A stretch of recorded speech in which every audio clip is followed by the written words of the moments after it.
জাতীয় স্বাস্থ্য মিশনের বিভিন্ন কর্মসূচি ও স্বাস্থ্য পরিষেবা সম্পর্কে গণমাধ্যমের ভূমিকা আরও সক্রিয় ও ফলপ্রসূ করতে আজ ধর্মনগরে অনুষ্ঠিত হল একটি বিশেষ মিডিয়া সেন্সিটাইজেশন ওয়ার্কশপ।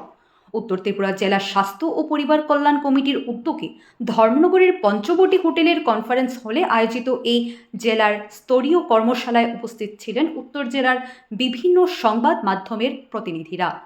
কর্মশালায় স্বাস্থ্য বিভাগ থেকে জাতীয় স্বাস্থ্য মিশন এনএচএম এর আওতায় পরিচালিত নানা কর্মসূচি, মাতৃ ও শিশু স্বাস্থ্য, রোগ প্রতিরোধ, টিকাকরণ, পুষ্টি কর্মসূচি এবং গ্রামীণ স্বাস্থ্য পরিষেবা আরও কার্যকরভাবে জনগণের কাছে পৌঁছে দেওয়ার নানা কৌশল তুলে ধরা হয়। অনুষ্ঠানের প্রধান বক্তা হিসেবে উপস্থিত ছিলেন উত্তর জেলার স্বাস্থ্য আধিকারিক ডাক্তার দীপক হালদার, ডাক্তার অরিন্দম দাস, ডাক্তার অলোক ধর সহ উচ্চপদস্থ স্বাস্থ্য আধিকারিকরা। তারা গণমাধ্যমের ভূমিকার গুরুত্ব তুলে ধরে বলেন, সঠিক ও তথ্যভিত্তিক পরিবেশনার মাধ্যমে স্বাস্থ্য সচেতনতা আরও দ্রুত জনগণের কাছে পৌঁছে দেওয়া সম্ভব।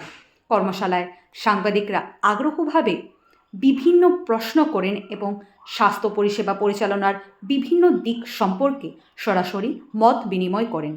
আয়োজকদের মতে এই ধরনের উদ্যোগ জনসচেতনতা বৃদ্ধির পাশাপাশি স্বাস্থ্য পরিষেবা ও প্রশাসনের সঙ্গে গণমাধ্যমের সমন্বয় আরও সুদৃঢ় করবে।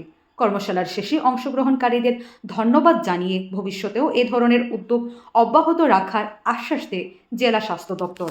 আজকের এই district level media sensitization workshop on different activities of NHM program আমাদের district health and family welfare society দ্বারা আয়োজিত এই প্রোগ্রামে আপনাদের সবাইকে আমার আন্তরিক শুভেচ্ছা, অভিনন্দন এবং সবাইকে আন্তরিকভাবে স্বাগত জানাই। ন্যাশনাল হেলথ মিশন এনএচএম, আগে এটা ছিল এনআরএচএম, ন্যাশনাল রুরাল হেলথ মিশন। সেটা পরবর্তীকালে খালি রুরালও না, এখানে আরবানও সময় যুক্ত হয় এবং ন্যাশনাল এনএচএম বিভিন্ন প্রোগ্রাম শুরু হয়। এই প্রোগ্রামের আন্ডারে আমরা অনেকগুলি কাজ করে থাকি। এই এনএচএম এর আন্ডারে অনেকগুলি প্রোগ্রাম আছে, যেমন আছে national vector borne disease control program. তো এর মধ্যে থাকে ওই malaria, Japanese encephalitis, dengue, chikungunya, কালাজ্বর, লিম্ফ্যাটিক প্যারালাইসিস, এই সমস্ত রোগ কন্ট্রোল করার জন্য এই প্রোগ্রামটা। তারপরে আছে national viral hepatitis control program. এখন যেরকম দেখা যায় যে viral hepatitis A, B, C, D, E বিভিন্ন, এবং এই যে ভাইরাল হেপাটাইটিস এটিকে কন্ট্রোল করার জন্য এই প্রোগ্রামটা চালু আছে। এটা আমাদের ডিস্ট্রিক্টেও ভালোভাবে চলছে। তারপরে ন্যাশনাল টিবি এলিমিনেশন প্রোগ্রাম, এটাও আমরা চালাচ্ছি এবং ভালোই আমাদের পারফরমেন্স আছে এই ত্রিপুরা রাজ্যের মধ্যে।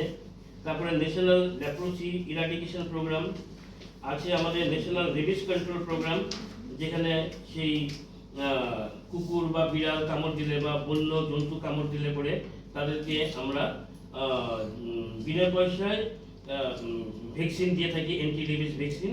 তবে এখানে একটা জিনিস যে আছে যে ওদেরকে বিলো পভার্টি লাইন হতে হবে আর কি। বিপিএল কার্ড অন্তর্ভুক্ত যারা আছে তাদেরকে সবাইকে আমরা বিনা পয়সায় এটা দিয়ে থাকি। মানে কীট পতঙ্গ দ্বারা যেটা সবচেয়ে যে জিনিসগুলো, এর মধ্যে মেইনলি আমরা ম্যালেরিয়া নিয়ে একটু কিছু আলোচনা করবো। আর এখন যেটা নর্থ ডিস্ট্রিক্টে একটু ডেঙ্গুর ডিজিজটা, ডেঙ্গুর আউটব্রেক হচ্ছে, এক্স্যাক্টলি আউটব্রেক না, ইটস আপসার্জ অফ ডেঙ্গু কেসেস, এটা নিয়ে ডিসকাস করবো। ম্যালেরিয়া বলছি আমাদের লাস্ট ইয়ার থেকে আমাদের এপিএল অ্যানুয়াল প্যারাসাইট ইনসিডেন্স অনেকটা কমে গেছে। আমরা মানে প্যারাসাইট ইনসিডেন্স মানে প্যারাসাইটিক লোড, ম্যালেরিয়া যে লোডটা অনেকটা কমে গেছে, লেস দেন 1 হয়ে গেছে এটা।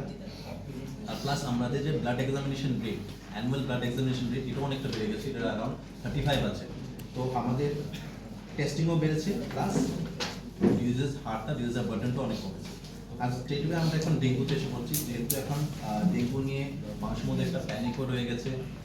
এটা নিয়ে আমরা বলতে চাই যে প্যানিক করার কিছু নেই, ঠিক আছে। ইয়েস, প্রথম এরকম আগে হয়নি, তো অ্যাকসেপ্ট করবো যে আমরা সেরকমভাবে প্রিপেয়ার ছিলাম না, কিন্তু once we encountered, we started preparing that way. আমাদের স্টেটের থেকে আমাদের সার্ভেলেন্স টিম এসেছে, আমাদের ডিস্ট্রিক্ট থেকে সিএমও স্যার একটা টিম বানানো হয়েছে, যার দ্বারা once we encounter that একটা কেস বাড়ছে, ওটা ওই জায়গাতে যে মেইনলি কেসটা পেয়েছিল একটা বিওপিতে, ওর জন্য বিওপিতে কেস ছিল, ও বহির্গত মানে বাইরে থেকে ডেঙ্গু ইনফেকশনটা নিয়ে এসেছিল, ভাইরাসটা নিয়ে এসেছিল।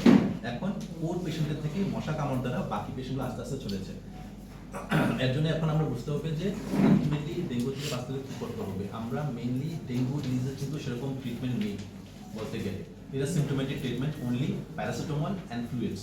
ওর শরীরটা ডিহাইড্রেট হয়ে যেতে পারে, ওর লাইলা জ্বর থাকবে, রেক্টোঅরবিটাল পেন, চোখের পিছনে ব্যথা থাকবে, ব্রেক বোন ফিভার হতে পারে, আর ডিহাইড্রেশন হতে পারে। তো এর জন্য ওদের কিন্তু হাইড্রেশন খুব জরুরি, মানে ফ্লুইড বা তরল জিনিসগুলো খুব খেতে হবে। আর paracetamol, only paracetamol for any type of fever, ব্যথা বেদনার জন্য। কোনো ধরনের অ্যানালজেসিক, স্পেশালি অ্যাসপিরিন, ব্রুফেন জাতীয়, ডাইক্লোফেন জাতীয় এগুলো খেলে কিন্তু যেটা পৌঁছে দেয়, কারণ আপনাদের মতন সংবাদ মাধ্যম হলো সবচেয়ে শক্তিশালী মাধ্যম। এই মাধ্যমের মধ্যে আমরা একদম রিমোটেস্ট কর্নারে পর্যন্ত আমাদের এই বার্তাটা পৌঁছে দেওয়া যায়। যেখানে আমি বিশেষ করে জোর দেবো যে আমাদের একটা প্রোগ্রাম আছে, সেটা হলো ভয় বন্দনা স্কিম। মানে এটা হলো একটা কার্ড, যেটা পিএমজের আন্ডারে আর কি, মানে ভয় বন্দনা, এটা আয়ুষ্মান ভয় বন্দনা কার্ড। তো এটা গভর্নমেন্ট অফ ইন্ডিয়া এটা শুরু করেছে যে আমরা যেরকম পিএমজেওয়াই কার্ড আছে, সিএমজেওয়াই কার্ড আছে, এই ভিভিএস কার্ডটা একমাত্র হলো 70 ইয়ার্স অ্যান্ড অ্যাবভ তারা পাবে, ইরেসপেক্টিভ অফ তার সোশিও ইকোনমিক স্ট্যাটাস। সে বিপিএল হোক, এপিএল হোক, সে এই কার্ডটা পাবে। এবং এই কার্ডের বাৎসরিক তার ক্ষমতা হলো ক্যাশলেস, যেটা বেনিফিট 5 লাখ রুপিস, 5 লক্ষ টাকা, এবং সেটা যে কোনো এমপ্যানেল আয়ুষ্মান এমপ্যানেল হসপিটালে গেলে পরে সে বিনা পয়সায় চিকিৎসা করতে পারে। তো আমাদের ত্রিপুরাতে প্রায় জনসংখ্যা হলো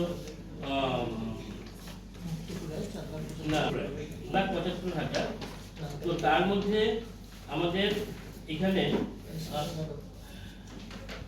মানে 70 ইয়ার্স এন্ড অ্যাবভ হলো আর কি 11,000-এর মতন পপুলেশন। ওই 11,000 যে মানুষটি আছে তাদের মধ্যে আমরা প্রায় 5,000 মানুষকে আমরা এই কার্ডের আওতায় আনতে পারি।